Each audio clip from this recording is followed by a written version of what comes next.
अस्सलाम वालेकुम स्टूडेंट्स। आज की वीडियो में हम डिस्कस करेंगे डायबिटीज़ मेलाइटिस। डायबिटीज़ मेलाइटिस एक डिसऑर्डर है पेंक्रियाज का, जिसको हम कॉमन लैंग्वेज में कहते हैं शुगर की बीमारी। ठीक है। इस कंडीशन में जो ब्लड ग्लूकोज लेवल है वो हाई रहता है। ठीक है।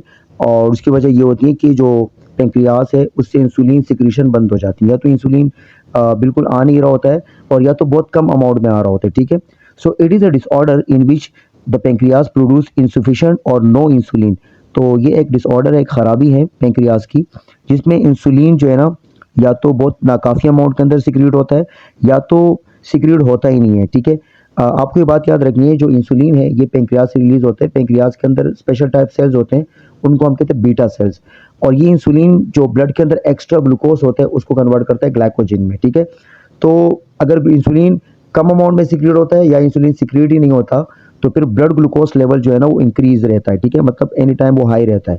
As a result the level of glucose in blood became very high. ठीक है। तो जाहिर बात है, जब इंसुलिन जो है ना, इंसुलिन ही तो एक्स्ट्रा ग्लूकोज को कन्वर्ट करता है ग्लाइकोजन में, मतलब इंसुलिन ब्लड ग्लूकोज लेवल को मेंटेन करता है। जब हम खाना खाते हैं तो हमारा ग्लूकोज लेवल जो है ना वो इंक्रीज हो जाता है और फिर उसको वापस सेट पॉइंट पर इंसुलिन लेकर आता है। मान लो कि हमारा जो ग्लूकोज लेवल है वो नॉर्मल जो है 10 मिलीग्राम पर 100 ml ब्लड के अंदर पाया जाता है, लेकिन जब हम खाना खाते हैं तो हमारा ग्लूकोज लेवल जो है ना वो ऊपर चला जाता है, मतलब 150 पे, 160 पे, 200 पे भी जा सकता है। जो एक्स्ट्रा ग्लूकोज है फिर उस एक्स्ट्रा ग्लूकोज को कन्वर्ट किया जाता है ग्लाइकोजन में और ये काम करता है इंसुलिन। ठीक है। और अगर इंसुलिन रिलीज नहीं होगा तो फिर ग्लूकोज लेवल जो है ना हाई रहेगा। ठीक है। यहाँ पर लिखा भी है कि as a result the level of glucose in blood became very high. The excess amount of glucose is excreted in urine, so the frequency of passing urine increase many time।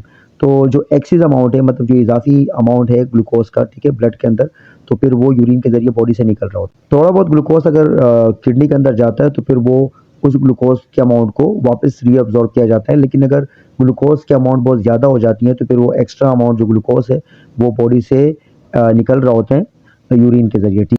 तो जो पेशेंट होगा जिनको diabetes mellitus है तो उनकी frequency urine की जो है ना वो इंक्रीज हो जाती है, मतलब उनके बॉडी से बार बार पानी लॉस हो रहा होता है। More ever the patient feel very thirsty. जो पेशेंट होगा उसको प्यास बहुत ज़्यादा लगेगी एंड हंग्री, और उसको भूख भी ज़्यादा लगती है। आपने नोट किया होगा जो शुगर के पेशेंट होते हैं उनको प्यास और भूख ज़्यादा लगती है। In the absence of using और storing of glucose by the cells, the patient lose weight and get tired। तो हम जानते हैं कि जो नॉर्मल इंसान होता है तो उसके बॉडी में जो ग्लाइकोजन है ये स्टोर होता है, और जब हमारी बॉडी में ग्लूकोज की कमी होती है तो फिर वो ग्लाइकोजन अगेन कन्वर्ट होता है ग्लूकोज में, और ये काम करता है एक हार्मोन, उस हार्मोन का नाम है ग्लूकागोन। ठीक है। तो आम कंडीशन में तो ये होता है, लेकिन अगर डायबिटीज़ कंडीशन है तो फिर उस कंडीशन में बॉडी में तो जो ग्लाइकोजन है वो स्टोर नहीं होता, क्योंकि इंसुलिन तो नहीं होता है और ये काम तो इंसुलिन का है। तो डायबिटिक पेशेंट जो है उनके बॉडी में जो प्रोटीन है और लिपिड है ये भी एनर्जी के अंदर कन्वर्ट हो रहे होते हैं, जिसकी वजह से जो डायबिटिक पेशेंट है उसका वेट लॉस होता है और वो टायर्ड रहता है, मतलब उनको थकन रहती है। In case of low blood insulin, it can be administered through the injecting insulin derived from the animal। यहाँ पर जो है ना 2 टाइप डायबिटीज़ होते हैं। ठीक है। Diabetes 1, diabetes 2।